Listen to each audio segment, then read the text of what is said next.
The Black Caps cricketers can begin putting a tough trip to Australia behind them in Auckland tonight after a much-needed break in the wake of their thumping 3-0 Test series loss across the Tasman.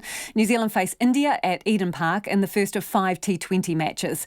The game begins India's 6-week stay on Kiwi shores and is followed at the same venue tomorrow by the first of 3 one-day matches between the White Ferns and South African women's teams. Cricket reporter Clay Wilson is covering tonight's match and joins me now. Clay, the Test series defeat in Australia was tough for the Black Caps fans. Some of them are still not getting over it, in my house at least. Are we expecting the New Zealand side to bounce back from this? Well, I guess it's a different format and a different squad, but the whole tour, I guess, is a chance for New Zealand to restore the positive feeling that the team had really built up over the past few years. This really was a result in Australia no one saw coming.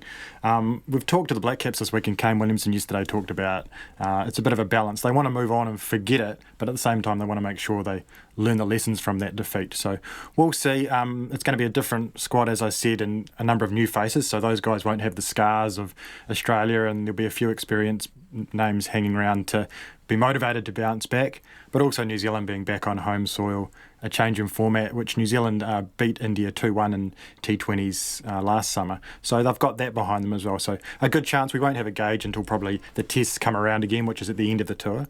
But I guess we'll get a pretty good gauge early on about if the Black Caps are going to match it with this Indian side. So a good chance we won't be humbled, as Kane Williamson puts it. He said it was a humbling experience to lose. Well, you would hope not. It's probably Black Caps fans are pretty disappointed as it is about what happened in Australia. So if a similar result or similar things happen on home soil, it can only be worse, I guess. So what are the changes that we will see to the New Zealand squad? So there's only 5 members of the Test squad hanging around, so only 5 members with those memories in their minds. A number of players still out injured. Trent Boult still out injured with his broken finger. Lockie Ferguson, the pace bowler, still out with his calf injury, and Matt Henry also out. So we're going to see a number of new faces come back in, or guys perhaps that are familiar but are new to the squad for this series. Martin Guptill, Colin Munro, Ish Sodhi, guys like that people will know. The main new name back, and it's a bit of a new old name, is Hamish Bennett. He's a fast bowler from Wellington. He's come back in. He's had sort of a bit of a late career revival and has forced his way back into the team. He's a name people will know. So he's going to come back in. I expect him probably to play tonight, given how well he's been playing with white ball for Wellington. So yeah, a fair bit of change in that squad.